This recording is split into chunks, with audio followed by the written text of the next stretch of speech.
Yo, what's up, guys? This game I played on stream, and I have a brilliant move, which is kind of the blunder, but my opponent didn't see it. So let's get into it. We play d4. We're trying to play the London system here, which is, if you don't know, you play f4 with the bishop, you play e3, and then you play c3, and then you have a really solid position. But the opponent plays the England gambit, which is where you play e5. You gambit the pawn right off the bat because you can't take back. And now he plays d6. We end up taking the pawn, and his bishop takes. And in this position, I know that there's lots of England gambit traps. That's why people play it, because I'm up a pawn now, and I just want to keep that pawn advantage. So I know it's not the best move, but I played bishop d2 just to block any bishop checks coming in to try to win my queen, because the England gambit is very tricky. So now he brings his knight out. I push my e-pawn so that I can get my light-squared bishop out in the future. And now I get a couple of my knights out. And he makes an inaccuracy with bishop f5, and I can show you exactly why this is an inaccuracy. So I get my knight out. It's because I have this d3 move. And the idea is, if he takes my bishop, then I just take back, and I have two central pawns to his 0 central pawns. So that's not going to work out. So now he tries to pin my knight, and I just have h3. And if you go back, I push even farther. You go back, I take, and we get into this line where I'm going to put my queen on e2, and then I'm going to castle, and then these pawns are just going to get pushed. So you don't really want to fall into this. So he goes back, which is the square he should have developed to initially.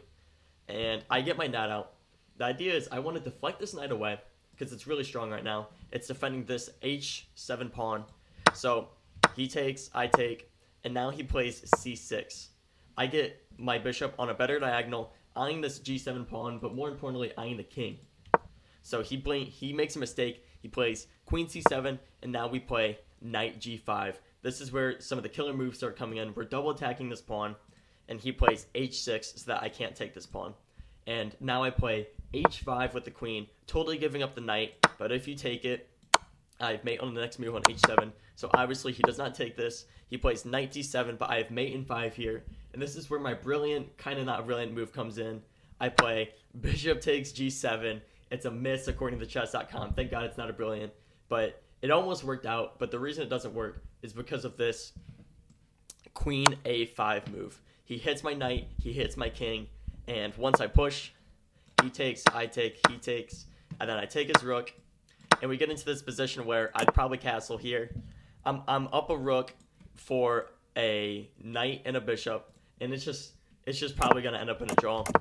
So, but thank God our opponent does not see this move. That's a hard move to find, and he ends up taking it. And this is what I calculated. So now I play knight e6, a royal fork here between the king and the queen. And if you don't take it, if you just run back, I take your queen. So what does he do? He accepts it, and this is what I calculated. There's just mate in 2 here. Let me know if you can find it.